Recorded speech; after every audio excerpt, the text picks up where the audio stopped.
Alrighty, so before I begin the review of looking at last night's Leeds Cup game, at least the selective game that is, I just want to quickly mention that unfortunately there is a change of my schedule where I'm no longer have weekends off. So yeah, because of that, it's going to be a little bit tougher when it comes to watching MLS game. I say a little tougher. I mean, I do still get off work at 2 o'clock, and I can still watch majority of the night games that we see in MLS action. But just to know that I probably won't be able to watch some of those early matinee game, and especially I'll definitely no longer doing the review like I sometimes do after all the busy Saturday night action is over.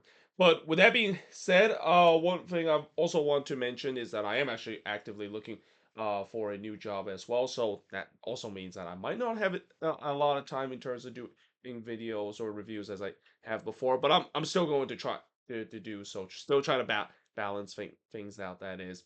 Now, looking at last night's action, so obviously tonight, we are having our last night in terms of phase one of the Leagues Cup, and so far there are still teams that are still in contention of getting into one of the top four. In fact, right now, when you look at the standings right now, I think the Timbers currently is that team that is currently fourth place. They have a +5 goal differential as I pull up the standings right now. And right now, it seems like I know some people will say that the Galaxy might have the best shot because when you look at where the Galaxy are in, all they need to do is win by more than 2 goals, and they're pretty much going to leapfrog the Timbers in terms of that fourth position. Though Cincinnati and the Red Bulls still have a chance as well. Though in the case of both of those teams, they not only have to win by multiple goals, but it's a pretty large margin. I mean, Cincinnati will have to score more than four goals and hope that the Galaxy also doesn't do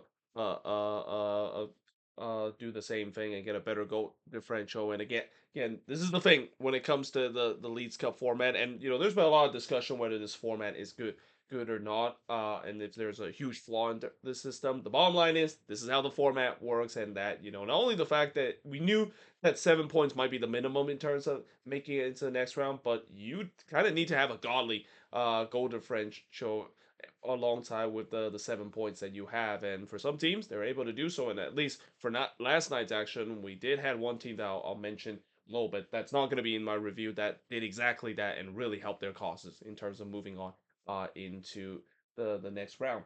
Now, let's take a look at one of the team that is moving on into the next round, and that, of course, is Inter Miami. So, no Messi, no problem right now for Inter Miami. And I feel like I might have kind of over exaggerated when I talk about one of the things I learned about this Leeds Cup of Inter Miami chances of potentially winning this tournament might have been derailed because of the Messi injury, because it seems like they haven't skipped a beat, even though Messi is not available. And I think the reason why they haven't skipped a beat is because of the signing of Rodrigo De Paul. I think that signing is now even bigger than what we anticipated. I mean, I know many people say that that's kind of the signing that will potentially replace Busquets once he does retire, and in some cases Luis Suarez as well, and maybe even Messi once he does move on. He's kind of like the next showcase piece for this Inter Miami side. But now with Messi not being available, it's safe to say that he is now the showcase piece. And boy, did he had a good game in this one, alongside with Luis Suarez as well. As this is probably the best game that Luis Suarez have played, and kind of turned back the clock a little bit in this game against Pumas. Now, in the first half, Karaskia puts it wide from close range before Vitze puts it right to Rios Nobles as Puma started well, as Miami defense definitely looked very sloppy early in this one. That's kind of the thing where is expected. This Miami defense still a little bit shaky. There's a lot of concern still as we advance into the deeper round of the Leeds Cup. But in the 16 minutes, Suarez with Miami for a shot, but he puts this one wide. Miami definitely started getting some possession and started to get a couple of half chances, but instead, in the 35th minute, it would be Pumas that gets the lead first as Ruvalcaba would score from Vite to make it 1-0 in favor of Pumas. So if you're a Vancouver fan, you probably have seen this story before with Pedro Vite putting a dime to Ruvalcaba, who puts it away. So yeah, just like that, it's 1-0 in favor of Pumas. It looks like maybe the shock is on, and maybe there definitely was that concern that maybe Miami not might not even make it, because again, just because Miami has 5 points so far, you need to have at least 7 points. If they don't win this one outright, there could be a chance that they actually might miss out on moving on into the next round. Alande did look to answer, but it was deflected wide. Alba then puts it wide from close range as Miami was pressing hard to try to get the equalizer before halftime. And they do, as in the 45th minute, Rodrigo De Paul, he scored his first goal for Miami, first of probably many for this team from Luis Suarez to tie the game up at one apiece. And that would be the scoreline heading into the second half. And you just kind of had a sense the momentum was with the Herons to this point because in the second half, straight away, it looked like they made it 2-1. Luis Suarez put the ball into the back of the net, but I didn't even have to wait for them to confirm VAR. When I saw the replay, I immediately wrote, yeah, VAR is going to disallow this goal for offside. It was pretty obvious that Suarez went too early there. So the goal, of course, was chopped off, but that doesn't stop Miami of another chance to get themselves the lead as a penalty not long after was given to Miami as Caicedo handballed this one in the box. So here comes Luis Suarez, who, of course, got the goal that would have took the lead for Miami chopped off.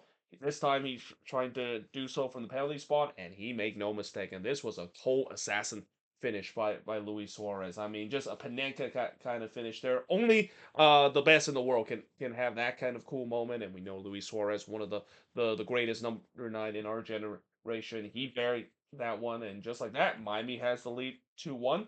Carrasquilla did look to answer, but he hits it right to Rios Novos before Paul denied Alande, who's tried to chip over the keeper as Miami continued to press for another one, and they do. As in the 70th minute, Alande would score from Suarez to make it 3-1 in favor of Inter Miami.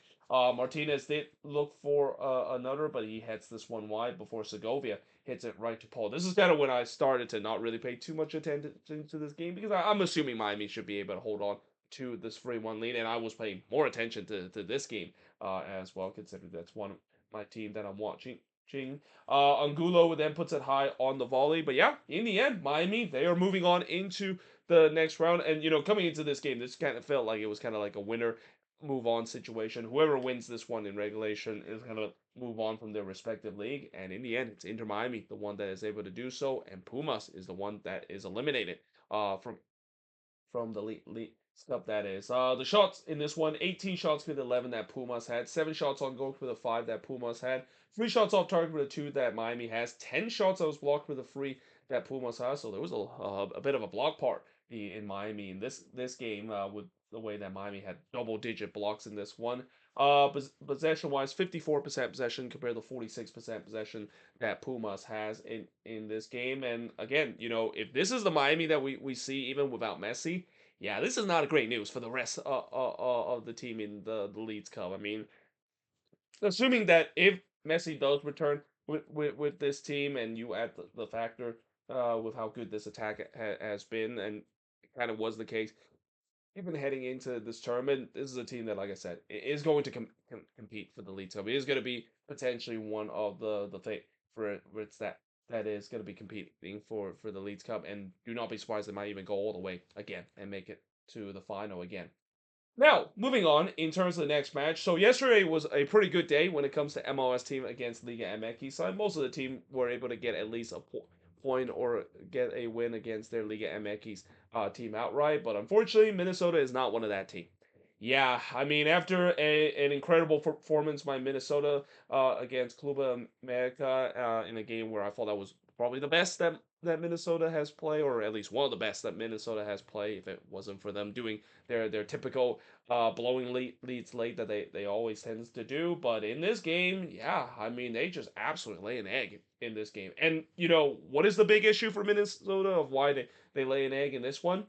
They couldn't break down teams when they put a low block. It's been said many times this season that this is the biggest Achilles heel for the Loons this year, where when teams decided to sit back and give them possession and let them operate, they just can't break teams down. They just don't have the player to do so, and this is where, as I said again, they need to do something about that in the transfer window. And the fact that they haven't really been active in the transfer window, haven't really made any signing in the transfer window, that is definitely concerning, especially for a team that they could definitely be a contender once MLS play is back, and especially a chance to finally win their the team first trophy in their MLS existence if they're able to make the effort in terms of making the signings to really improve this team. Because I think after this game, and as I see in multiple games where when the Loons are not able to break teams down because the other team wanted them to have the ball, it's been seen time and time again. They just don't have the ability to do so, and that is a huge concern, even coming out of this Leeds Cup. Cup tournament as well. Now, in the first half, Yeboah with Minnesota first shot, but he hits the post there before Rosales slides it into the stands. It looked like it was business as usual early on. I mean, coming into this one, I was expecting Minnesota to beat Atletico San Luis. I mean, yes, Atletico San Luis did get the resort against RSL, but they got in the PK shot and they got absolutely thumped against the Portland Timbers. So this is not like you're facing against a really tough team on the defense Savannah, and early on it looked like it might be business as usual. Looks like Minnesota was going to get some goal that will really help their goal differential. Though Kimovic hits it right to Dane Sinclair as that was St. Louis' first shot before Pereira will cross it just wide after going beast mode there. I mean, Joaquin Pereira, he was definitely feeling it early in this one. But yeah, like I said, it looks like it was business as usual. Minnesota was getting tons of possession and started creating some chances. Now the question is, can they break their opponent down and get that crucial first goal, because that's been an issue so far. And yeah, we kind of saw the answer after that, because after that electric 15-minute, the chances started to dry up for this Minnesota team. Gresso would then puts it high in the near post before Pereira hits it right to Sanchez. The shots were 5-3 for Minnesota up to that point. Sanchez then denied us from close as the flag went up there, and then Pedro would heads it wide from close in the 43rd minute. Dane Sinclair then denied Maciel shot away. By the way, did I say Sanchez in there? Man, I meant Dane Sinclair was the one that makes the save. There was no Gonzalez on this Minnesota team. That's why I kind of got a little confused there. But yeah, I thought Atletico San Luis, they started to creating some chances. Minnesota was being very lazy defensively, even though they haven't had a lot to do and haven't been tested that much. Well, in the first minute of stoppage time, that lazy defending was costly, because Atletico de San Luis would score the opening goal. João Pedro, he scored from Sulla's, I think it's Lungo, that's how you pronounce it. Again, some of these Liga MX names is not easy to pronounce, but yeah, they take the 1-0 lead here, and again, just another poor set piece defending, another poor defending from the corner spot. This is 2 games in a row that Minnesota has give up a goal from the set pieces, and 2 games in a row that they gave up a goal from the corner. They're not one of the team that is known to give up a lot of corner goal, but yeah, this is kind of concerning that 2 games in running, just some lazy defending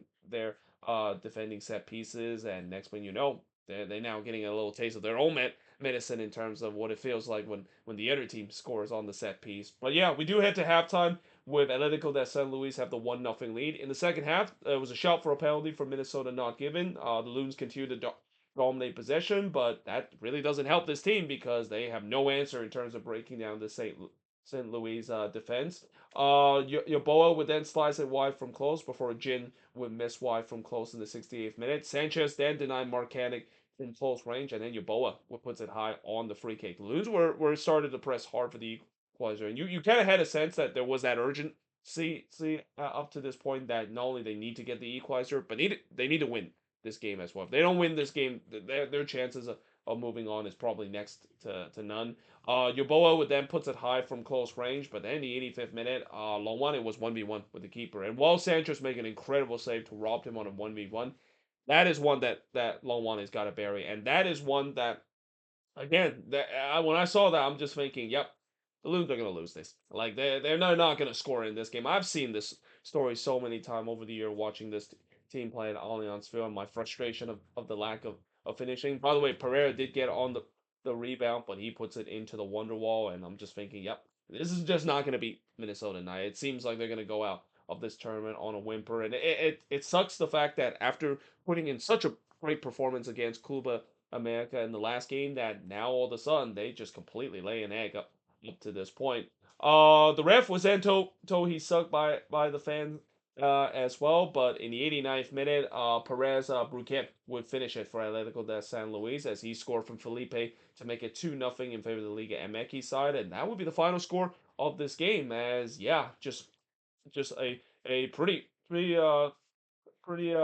distasteful kind of effort by this Minnesota team. I mean, I'm not sure distasteful is a word to describe it. I mean, the perfect word to describe it is that this was a huge letdown by this team. After it's just such a performance against Club America, to have this kind of performance at home, very, very, very disappointing. Even if it means, like, I know there are going to be people say that going forward, this might be a blessing in disguise because, again, this team has a lot of games that they have to play, especially with them being in the Open Cup as well, and especially with how this format is. Who knows that even if they win this one, maybe they might not have enough to move on because I believe they were sitting on what plus 3 goal differential. So even if they win by one, they probably would have still be eliminated because the Timbers had a plus 5 goal differential and they're currently sitting in fourth place. But just the effort that was put into this game, almost like they just feel like they don't even want to move on into the next round. That's got to be very discouraging and one that I'm really hoping that's not a sign to come once they go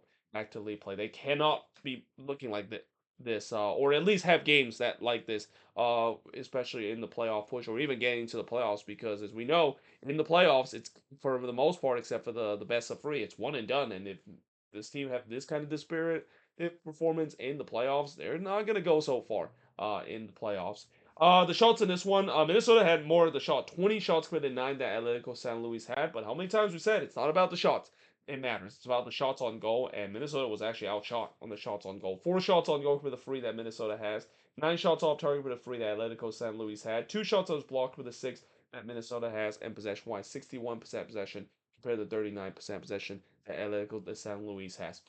Please, can we finally get some transfer rumor and some signing with this team? Like we're now halfway through the transfer window, and the fact that there still have not been a single rumor by this team. I mean, I know the front office have teased us the fact that they're gonna make some signing and make some improvement, but I mean, those are just words until they finally make the movement or actually have some news on that. Because if they don't make any signing, I don't think this is an MLS contender.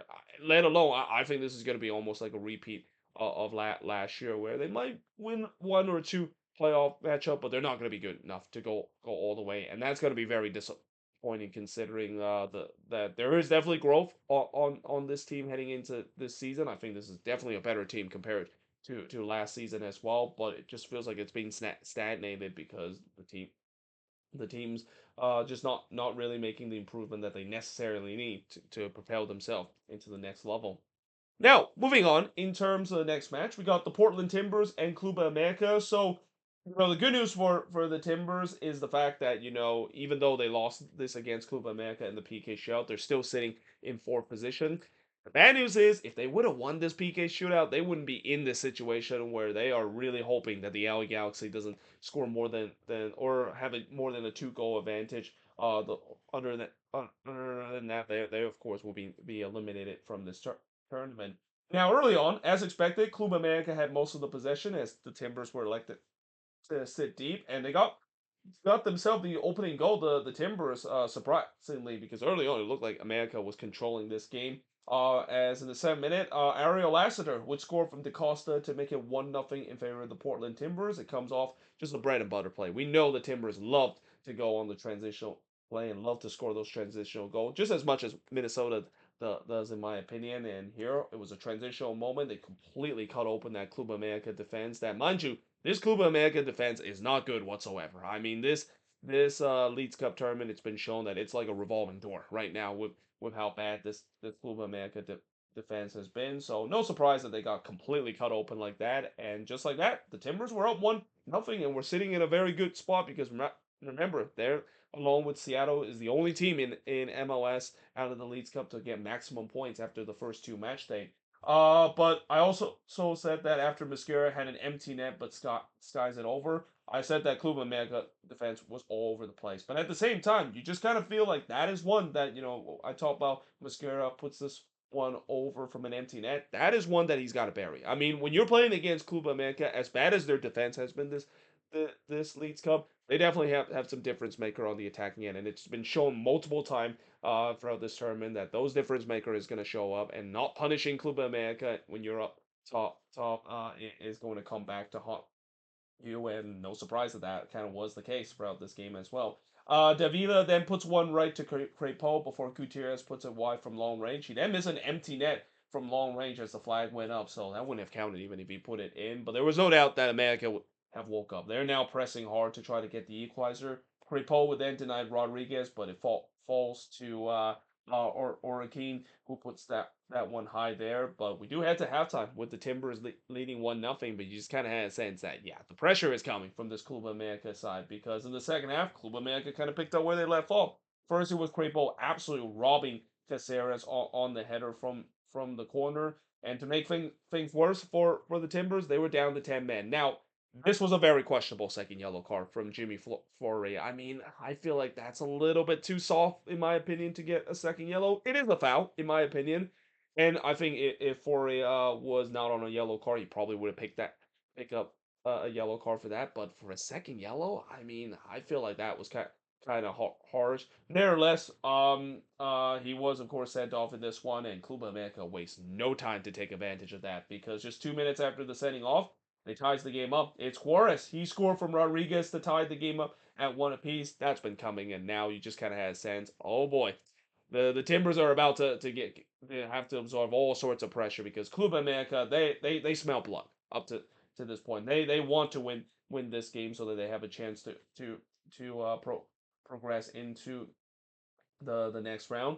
But as I said that in the 75th minute, the post denied Kelsey on the header, so a rare opportunity for the Timbers there. But the post got in the way. Rodriguez then puts it high from long range before Aguirre puts one right to Crepo in the 81st minute, and then it would be Club America turn to get victimized by the post as Ismael Reyes would have a header that hits the post, but Valente was there to try to clean up the mess, but he puts that one over, and right now the Timbers, they were on a very tight rope right now, and in many ways, I feel like they were playing for penalties up to this point because America, they were throwing the kitchen sink. They really want to get this 3 points. Aguirre would then miss wide from long range in the first minute of stoppage time, but then the 8th minute of stoppage time, Valente would miss wide from long range, and in the end, the Timbers they got their wish. They suffer throughout this entire game with all sorts of pressure that America was putting.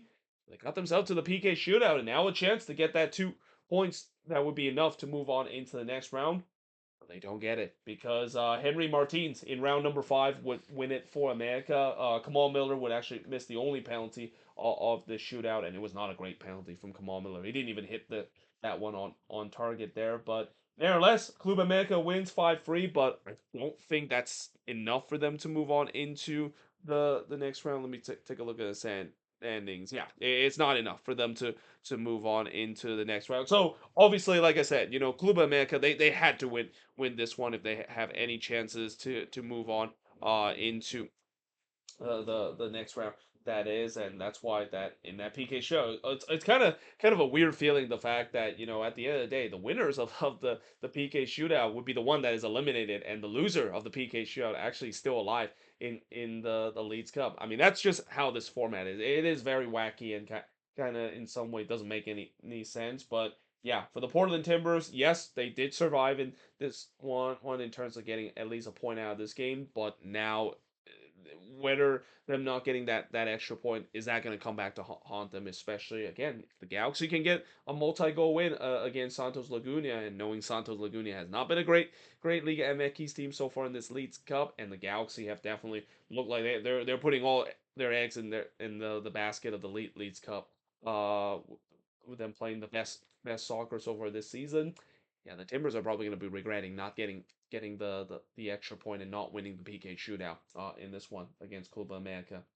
Now, moving on into the last game of this review, we got Seattle and Tijuana, and for the Seattle Sounders, again, they're the only team to be able to get maximum point, not only out of MLS, but in general for the entire team competition in this Leagues Cup. Nobody has got a maximum 9 points. The closest was Toluca and Miami, who of course got eight points, but they did have to earn for it in this one. I mean, this is one of the. I mean, so far for Seattle, it's been pretty easy in terms of some of the games that they play in this Leagues Cup. But Cholos, they definitely give Seattle all they can handle in this one as well. Though early on in the first 15 minutes, if you didn't watch the first 15 minutes, it doesn't really matter because not much really happened during that point. The first shot of the game, see Hernandez deny Rusnak from close before Yamar struck the post on the header, but Jesus Ferreira had a chance to get the rebound. And his attempt also hits the post. So yeah, that is one that I'm pretty sure every Sounders fan, including myself, is seeing that and saying, "How in the world did that not go in?" Because that should have been 1-0 in favor of Seattle. But there was no doubt the Sounders were on the front foot and pressed to try to get the opener. Though as I said that, Thomas would deny Placido for the first attempt, but Casina had a chance to to Barrett on the rebound, but he was also denied by Andrew Thomas. Rodon would then puts it over from long range. The shots were 5-4 as this game definitely started lining up. After a boring first 15 minutes, it feels like the feeling out period was over between both of these teams. Both of them were pushing for the opening goal. Costa Rienzi tried to do so, but his shot goes right to Hernandez. And then Hernandez with denying Baker Whiting from close range. The Cholos goalkeeper, he was definitely a menace in this game. It was kind of one of the reasons why Seattle didn't have the lead for the most point. But they had a chance to finally get the lead in the first minute of stoppage time when Miher would handball this one in the box. So here comes Albert Rusnak, a guy that has been pretty surefire from the spot.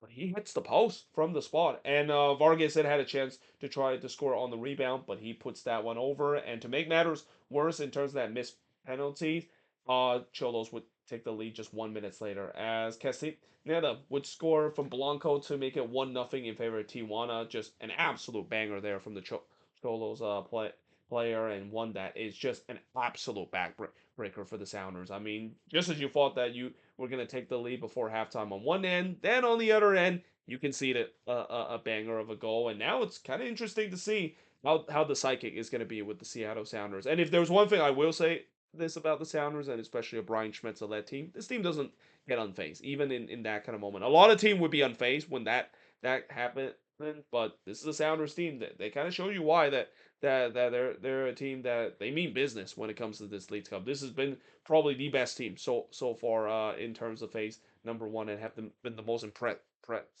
so far out of all the team that play in phase one of this Leagues Cup. Because in the second half, they kind of picked up where they left off, trying to get themselves a goal to tie the game. It started with Hernandez denying Di Rosario from close range. Sounders won the front foot again. They were pressing to try to get the equalizer. And they do, as in the 56th minute, De Rosario, he scored from Ken to tie the game up at one apiece. What a breakout tournament it's been for De Rosario. It seems like he definitely learned that trade well with his father, Dwayne De Rosario, the legendary Dwayne De Rosario.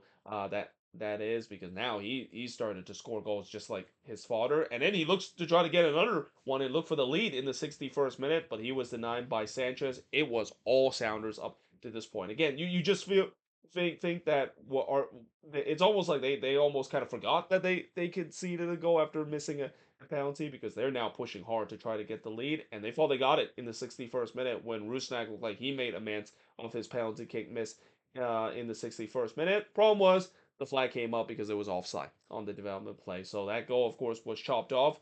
Thomas would then deny Nicholson from close range, and I also thought the Seattle's got to be careful because they were actually putting a lot of man forward. It seems like Cholos were just happy to concede the possession and try to go on the counter. And there were times where they got caught on the break, and that was an example of it. So as I said that, Hernandez denied Rodon from long range before he denied Rothrock from close in the 86th minute. Now there was a bit controversy, or I don't know if this is controversial. Consider I think in the end they got this one right, where the Cholos player, they were not happy the flag never came up. They actually decided to play the offside trap on the free kick, and they were kind of shocked to see that the flag never came up when Rothrock basically had a free header there, and somehow Sanchez was able to save that one, or actually not Sanchez, I'm sorry, but Hernandez was able to save that one, the Cholos netminder.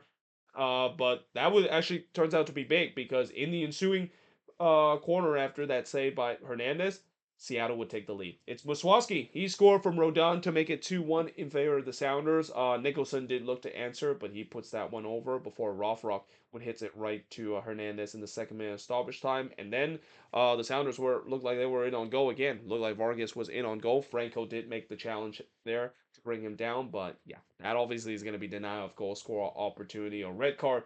What was shown, it didn't really matter in the end because the Sounders didn't really need to have that red card to hold on, since that was like literally the last kick of the game. But in the end, the Sounders, they get the 2-1 win. They're the only team to get the maximum 9 points coming out of this Leagues Cup Phase 1. And the shots in this one, yeah, they pepper the shots there. And if it wasn't for the Cholos goalkeeper Hernandez, I think the Sounders probably would have won this one comfortably. 26 shots compared to 11 that Tijuana has. 5 shots on goal compared to 10 that the Sounders had. 5 shots off target with a 2 that Cholos had. 4 shots that was blocked with a 6 that Seattle has. And possession-wise, 68% possession compared to 32% possession that Tijuana has in this one.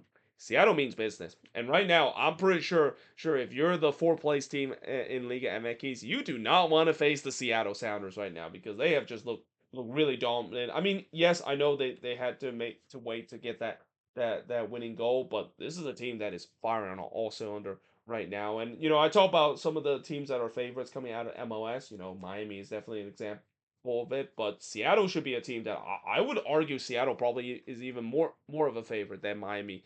That is because while I know Miami was favored mainly because of the stars that they have, the problem with Miami I still have concern is the fact that their defense is still a little bit shaky at time. This Seattle defense has been rock solid. They've only gave up one goal so far in this tournament, and they have already scored 11 goals so far in this tournament. This is a team that is just playing with so much confidence, and a team that I would not be surprised they would make it all the way to the final. Remember, they already made it to the final once. Remember a couple of years in that Shorn Leeds Cup, they made it all the way to the final, only to lose in the final. That is, they want to get a chance to redeem themselves again, and they definitely have a chance to do so because when you look at all these MLS teammates, or even looking at MLS and Liga MX team, which team I've been the most impressive and the one that looks the most scary as heading into the next round, it's got to be the Seattle freaking Sounders right now. But that being said, now let's take a look at some of the other resort that happened because there was other games that happened. So like I said, but before with Miami and Seattle is being the team that move on. What is the other two teams that potentially move on? Well, the Timbers, there is still they're gonna have to still look to see what's gonna happen later tonight. It's still not a sure thing considering them not getting this PK shot, and if the Galaxy can get a multi-goal win tonight, they will move on into the next round. But in terms of the other resort, the other team that is currently sitting in the third spot and are looking very pretty to move on to the next round is Orlando City, because Orlando City did exactly what you need to do in phase three, or in match day number three in terms of phase one of these Leeds Cup game, and that is you need to not only win, but you need to win in a big margin against the Liga MX side. They won 5-1 against Necaxa in that one, and that really propelled themselves in third spot in the standings. So we're going to see two Florida team making it into to being at the top for that. That's something I definitely didn't expect. I mean, I was expecting it with Miami, but Orlando City, with it being kind of very up and down this season, they feel like they're kind of in a bit of a downward turn. They definitely have surprised a lot of people, at least throughout this phase one. And then of course the other result, we got Atlanta winning 4-1 against Atlas. That was the Gonzalo Pineda derby. Gonzalo Pineda faced against his former team, and yeah, let's just say he did not had a great time facing against his former team. That game was kind of meaningless because both team was already going to be eliminated. And then RSL, of course, winning 1-0 against Querétaro. But again, just like I've said before, with Minnesota, they need to win by more than one goal. Just getting one goal against Querétaro and not helping their goal differential is the reason why RSL also is eliminated from the Leeds Cup. And yeah, that's pretty much it in terms of the other resort that happened tonight. Again, there's going to be five more games that's going to happen tonight. There's going to be still a couple of teams that have a shot in terms of moving on to the next round, but the window is definitely narrowing. And by the end of tonight, we're going to find out who is going to be the top four team from each league that is going to be heading into the knockout round, and we'll also maybe find out the schedule too for those Leeds Cup game. I'm assuming it's probably going to be in the middle of the week because we have weekend games now in MLS, and that MLS is actually going to be back this weekend after taking a 2 week break for the Leeds Cup. But either way, hope you guys enjoyed this video. If you do, make sure you guys leave a like, smash the subscribe button. Let me know in the comments below what do you think of these four games and these other games that I haven't mentioned in the Leagues Cup, kind of like just a short summary after reviewing all four of these games. But either way, hope you guys enjoyed this video, and I will see you guys next time.